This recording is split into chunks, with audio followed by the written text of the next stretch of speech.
जानिए कैसे हुआ पंच गंगाओं का धरती पर अवतरण। गंगा का उल्लेख हिंदुओं के सबसे प्राचीन और सैद्धांतिक रूप से सबसे पवित्र ग्रंथ ऋग्वेद में किया गया है। गंगा का उल्लेख ऋग्वेद के नदी स्तुति में किया गया है, जिसमें पूर्व से पश्चिम की ओर बहने वाली नदियों के बारे में बताया गया है। लेकिन क्या आप जानते हैं कि मां गंगा के इस धरती पर आगमन से पहले ही पंच गंगाओं का अवतरण हो चुका था? नमस्कार मित्रों, द डिवाइन टेल्स पर आपका एक बार फिर से स्वागत है। हिंदू धर्म शास्त्रों में वर्णित कथाओं के अनुसार इस धरती पर भागीरथी गंगा के आगमन से पहले ही पंच गंगाओं का अवतरण हो चुका था। जिस स्थान पर इन पंच गंगाओं का अवतरण हुआ, उस तीर्थ स्थान को पंचनद तीर्थ कहा जाता है। धरती पर पंच गंगाओं का आगमन कैसे हुआ, आइए जानते हैं। पौराणिक कथा के अनुसार ऋषि शालंकायन के पुत्र शिलादि मुनि हमेशा तप और तप योग में लीन रहते थे, जिस कारण वे अपने गृहस्थ जीवन को समय नहीं दे पाते थे और इस कारण ये बाल ब्रह्मचारी थे। ब्रह्मचारी होने के कारण उनका वंश समाप्ति की ओर था, परंतु उनके मन में अपने वंश बेल को आगे बढ़ाने का विचार आया।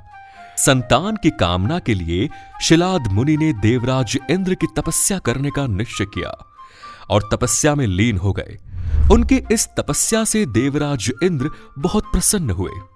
शिलाद मुनि ने इंद्रदेव से ऐसी संतान होने का वरदान मांगा जो जन्म मरण के बंधन से मुक्त हो, लेकिन इंद्रदेव ऐसा वरदान देने से मना कर दिए और उन्होंने शिलाद मुनि को भगवान शिव से वरदान मांगने को कहा।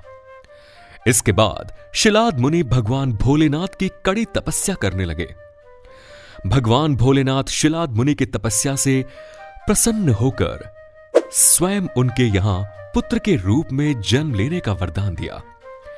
कुछ समय पश्चात जब शिलाद मुनि यज्ञ करने के लिए यज्ञ भूमि को जोत रहे थे, तब इसी दौरान उनका हल का फल उस भूमि में फंस गया। उसी समय उस शिव की अग्नि से उनका पुत्र प्रलय के समान तेजस्वी रूप में प्रकट हुआ। शिलाद मुनि खुशी से उस बालक को अपने आश्रम में ले गए। मुनि को उस बालक से महा आनंद की प्राप्ति हुई, इसलिए प्रसन्न होकर मुनि ने उसका नाम नंदी रख दिया। बालक का तेजस्वी रूप देखकर मुनि ने मात्र 5 वर्ष की अवस्था में नंदी जी को सांगोपांग वेदों का और शास्त्रों का अध्ययन कराया। बालक पूजा पाठ में लिप्त रहने लगा। इसके बाद जब नंदी जी 7 वर्ष के हुए, तब इन्होंने शिवजी को प्रसन्न रहने के लिए उनकी घोर तपस्या प्रारंभ कर दी। इनकी इस तपस्या से खुश होकर भगवान शिवजी माता पार्वती जी के साथ इनके सामने प्रकट हुए। वरदान के रूप में शिवजी ने नंदी जी को अजर अमर अविनाशी रहने का वरदान दिया। इसके बाद खुश होकर शिवजी ने अपने गले में मौजूद कमलों की माला को निकाल करके नंदी जी के गले में डाल दी। गले में माला पड़ते ही नंदी जी के 3 नेत्र तथा 10 भुजाएं हो गई। भगवान वृषभध्वज ने अपने जटाओं से हार के समान निर्मल जल दिया और नदी हो ऐसा कहकर उस जल को नंदी जी पर छिड़क दिया। जिस जल को नंदी जी पर छिड़क दिया गया, उसी जल से 5 शुभ गंगाओं का धरती पर अवतरण हो गया। जटोदका गंगा, त्रिस्त्रोता गंगा, वृषध्वनि गंगा, स्वर्णोदिका गंगा और जम्बू नदी गंगा। इस प्रकार पंच नदियों का अवतरण हुआ और यही 5 नदियां पंचनद के नाम से जानी जाती है। जिस स्थान पर इन पंचों नदियों का मिलन होता है, वो स्थल परम पवित्र तीर्थ के नाम से जाना जाता है। यह स्थल शिव का पृष्ठ देश कहलाता है, जो जपेश्वर के समीप आज भी मौजूद है। माता पार्वती जी खुश होकर नंदी जी को शिव जी के गणों का अधिपति बना दिया। कुछ समय बाद ब्रह्मा जी ने नंदी जी का विवाह मरुत की पुत्री सुयशा से करवाया। विवाह संपन्न होने के बाद शिव जी ने नंदी जी को अद्भुत वरदान दिया। शिव जी ने कहा, हे नंदी, आप सदैव हमारे प्रिय रहेंगे। आप अजय महाबली के रूप में वंदनीय होंगे और जहां मैं रहूंगा वहीं आप भी रहेंगे। जहां आप रहोगे वहीं मैं रहूंगा। इसी वरदान के कारण जहां भी शिव प्रतिमा का या शिवलिंग स्थापित की जाती है वहां नंदी जी जरूर स्थापित किए जाते हैं।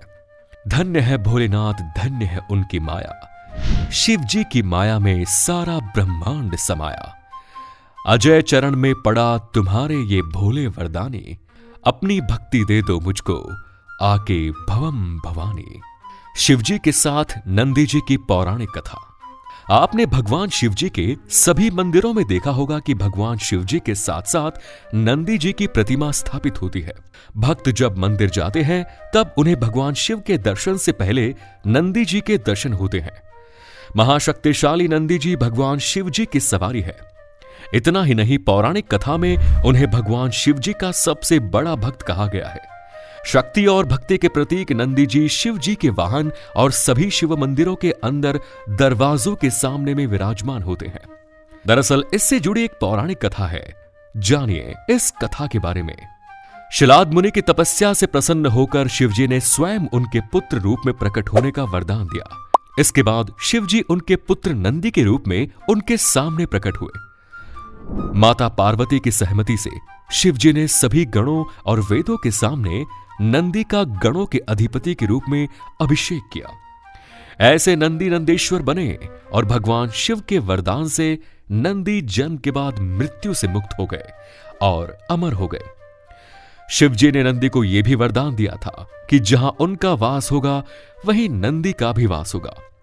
इसीलिए भगवान शिव के सभी मंदिरों या शिवालयों में नंदी की स्थापना की जाती है। नंदी के समर्पण से प्रसन्न हुए थे महादेव। शिवजी और नंदी से जुड़ी एक दूसरी कथा में वर्णन किया गया है कि समुद्र मंथन के दौरान हलाहल विष निकला था। समस्त विश्व की रक्षा के लिए भगवान शिवजी ने स्वयं इसे पी लिया, लेकिन इस विष को पीते समय इसकी कुछ बूंदें जमीन पर गिर गए, जिसे नंदी ने चाट लिया। नंदी के इस प्रेम और समर्पण को देखकर भगवान शिव प्रसन्न हुए और उन्होंने नंदी को अपने सबसे बड़े भक्त की उपाधि दी। ऐसे में भगवान शिव की सवारी के साथ साथ नंदी को उनका सबसे बड़ा भक्त होने का वरदान प्राप्त है। इस कारण जहां शिवजी का वास होता है वहीं नंदी जी का भी वास होता है। इसीलिए भगवान शिव के सभी मंदिरों या शिवालयों में नंदी की स्थापना की जाती है। आज की इस वीडियो में इतना ही। उम्मीद करते हैं वीडियो के जरिए आपको कई सवालों के जवाब मिल गए होंगे। अगर आपने हमारे चैनल को सब्सक्राइब नहीं किया है तो जरूर सब्सक्राइब कर लीजिए। देखते रहिए द डिवाइन टेल्स। और हां, अब आप हमारे वीडियोस फेसबुक पर भी देख सकते हैं, जिसके लिए आपको फॉलो करना होगा द डिवाइन टेल्स पेज को। धन्यवाद।